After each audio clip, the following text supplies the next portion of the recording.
नमस्कार दोस्तों, स्वागत है आपके अपने YouTube चैनल में। आप अगर शेयर मार्केट से पैसे कमाना चाहते हैं और आपको शेयर मार्केट का ABCD भी नहीं पता, तो ये वीडियो सिर्फ़ और सिर्फ आपके लिए है। दोस्तों, शेयर मार्केट का नाम आते ही हमारे दिमाग में सबसे पहले आता है ये बहुत जोखिम बड़ा काम है, ये बहुत रिस्क वाला काम है, इसमें पैसे डूब जाएंगे वगैरह वगैरह। पर दोस्तों, रिस्क तो कुकर में खाना बनाने पर भी है, गाड़ी चलाने पर भी होता है। पर अगर हमने खाना बनाना सीखा हुआ है और गाड़ी चलाते हमसे आता है, तो हम इस रिस्क को कम से कम कर सकते हैं। इसी तरह दोस्तों, शेयर मार्केट पर भी अगर हम कुछ बातों का ध्यान रखें और कुछ नॉलेज इकट्ठा करें और अपनी रिसर्च करके ही इसमें निवेश करें, तो इस जोखिम को हम बहुत कम कर सकते हैं। सबसे पहले हमें कैलकुलेटेड रिस्क और रिस्क में फ़र्क समझना होगा, क्योंकि शेयर मार्केट हमें सिर्फ और सिर्फ कैलकुलेटेड रिस्क लेना है। चलिए समझते हैं कैलकुलेटेड रिस्क कैसे लेते हैं। अगर आप यंग हैं और ठीक ठाक पैसे कमा लेते हैं, तो आपको थोड़ा ज़्यादा रिस्क लेना चाहिए। वहीं आपकी उम्र अगर 50 साल से ज़्यादा है, तो आपको थोड़ा कम रिस्क लेना चाहिए। दोस्तों, किसी भी कंपनी को ग्रो करने के लिए पैसे की जरूरत होती है। कंपनी के फाउंडर के पास अगर पैसे होंगे तो खुद ही वो कंपनी में लगा सकता है, या फिर कुछ अमीर लोगों को मनाकर अपनी कंपनी में पैसे लगवा सकता है, या पब्लिक फंडिंग के जरिए आम लोगों से पैसे ले सकते हैं और IPO के द्वारा उन्हें कुछ शेयर मार्केट में ऑफर कर सकते हैं, जिसे इनिशियल पब्लिक ऑफर भी कहते हैं। आम लोग, आम जनता इसके द्वारा कंपनी के हिस्सेदार बन जाते हैं और कंपनी को ग्रो करने के लिए ठीक ठाक पैसे भी मिल जाते हैं। इस बात को हम एक एग्जाम्पल समझते हैं। मान लीजिए किसी कंपनी की वैल्यू 3 करोड़ है और उसके पास 3 लाख शेयर है, तो उसके एक शेयर की वैल्यू 100 रुपये होती है। अब इसमें 20 शेयर लेके कोई भी आदमी कंपनी का हिस्सेदार हो जाता है और उसका निवेश होता है 2000 रुपये, मतलब उस आदमी का उस कंपनी में 2000 का हिस्सा होता है। उसी प्रकार मान लीजिए किसी कंपनी की वैल्यू 3 करोड़ से घटकर 1 करोड़ हो जाती है, मतलब 3 करोड़ से घट के 1 करोड़ हो जाती है, तो उसके एक शेयर की कीमत 33 रुपये हो जाती है। उस आदमी के द्वारा किया गया 2000 का निवेश अब घटकर 660 रुपये हो जाता है। आपको जब भी लगे आपको घाटा हो रहा है, आप अपने शेयर को शेयर मार्केट में बेच सकते हैं।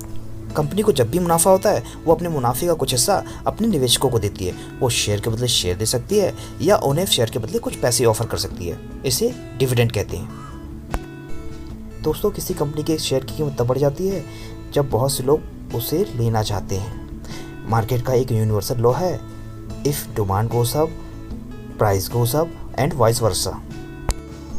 इसका मतलब ये है, जब किसी कंपनी को मुनाफा होता है तो उसके शेयर की कीमत बढ़ जाती है और बहुत से लोग उसे लेना चाहते हैं। उसी तरह जब किसी कंपनी को नुकसान होता है तो उसके प्राइस गिर जाते हैं और बहुत से लोग उस कंपनी के शेयर बेचना चाहते हैं। दोस्तों, एक सिंपल रूल ये है, जब किसी कंपनी के शेयर हमें कम दाम में मिले तभी उसमें निवेश करना चाहिए। जब उसकी कीमत बढ़ जाए तो हमें प्रॉफिट बुक कर लेना चाहिए या उसे लंबे समय के लिए लगे रहने देना चाहिए। इसे एक एग्जाम्पल समझते हैं। 2004 में अगर किसी ने गूगल में निवेश किया होगा तो उसे आज तक करोड़ रुपए डिविडेंड के रूप में मिल गए होंगे, और अगर उसका निवेश ऐसे ही आगे भी लगा रहा तो उसे ज़िंदगी भर वो करोड़ों रुपए डिविडेंड के रूप में मिलते ही रहेंगे। सभी कंपनियां गूगल और फेसबुक तो होती नहीं, कुछ कंपनी डूब जाती है जिससे नुकसान हो जाता है और निवेशकों को बहुत बड़ा नुकसान झेलना पड़ता है। इसीलिए हमें शेयर मार्केट को बहुत डीप समझने की कोशिश करनी चाहिए। इंडिया में 2 शेयर मार्केट हैं, NSE और BSE। NSE means national stock exchange और BSE means Bombay stock exchange. Share market में निवेश करने के लिए आपके पास एक डीमेट अकाउंट होना चाहिए। जिस तरह से आपकी सेविंग अकाउंट में पैसे रखे होते हैं, उस तरह डीमेट अकाउंट में शेयर रखे होते हैं। आप वहीं से अपने शेयर को बेच या खरीद सकते हैं। ये डीमेट अकाउंट आपके सेविंग अकाउंट से लिंक होता है। आप अपने मोबाइल में भी डीमेट अकाउंट खोल सकते हैं। बहुत सी ब्रोकरेज कंपनियाँ जो आपके मोबाइल में डीमेट अकाउंट खोल सकती हैं, जैसे ज़ीरोधा हो गई, एंजल ब्रोकिंग और 5 पैसा।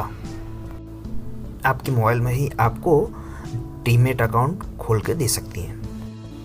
दोस्तों, शेयर मार्केट में रिस्क तो होता है और कोई इसे कभी ख़त्म नहीं कर सकता, लेकिन हाँ, कुछ बातों का अगर हम ध्यान रखें तो इससे रिस्क को कम किया जा सकता है। जिस प्रकार से दोस्तों, अगर हम जिंदा हैं तो मरने का रिस्क हमेशा लगा रहता है, लेकिन इसका मतलब ये नहीं कि हम लापरवाही से रोड क्रॉस करें, 6 माली की बिल्डिंग से शक्तिमान बनने की कोशिश करें। ठीक उसी तरीके से अगर हम कुछ बातों का ध्यान रखें तो हम अपना रिस्क कम से कम कर सकते हैं। सबसे पहले हमें शेयर मार्केट के एक्सपर्ट से कांटेक्ट करना चाहिए और हमें उनसे जितना हो जानकारी इकट्ठी करनी चाहिए। और इसी तरह की हमें बुक्स पढ़नी चाहिए, न्यूज़ फॉलो करनी चाहिए और सिर्फ एक्सपर्ट की बात पे हमें भरोसा नहीं करना चाहिए। खुद भी अपनी रिसर्च करनी चाहिए और खुद ही एक्सपर्ट बनने की कोशिश करनी चाहिए, जिससे हो सके हमें बिना एक्सपर्ट के ही अच्छा खासा नॉलेज हो सके। दोस्तों, कुछ बुनियादी बातें हैं जिसे हमें किसी कंपनी में निवेश करने से पहले जाननी चाहिए कि उसने लास्ट डिविडेंड कितना दिया और उसके फ्यूचर में ग्रो करने के कितने चांसेस हैं, उसका मैनेजमेंट कैसा है, उसका परफॉर्मेंस कैसा है, उसके Q4 और अर्ली ईयर के रिजल्ट कैसे हैं। ये सब देखकर ही हमें उसमें पैसे लगाने चाहिए। दोस्तों, शेयर मार्केट का कॉन्सेप्ट सिर्फ यहीं ख़त्म नहीं होता है, ये अपने आप में बहुत बड़ा कॉन्सेप्ट है।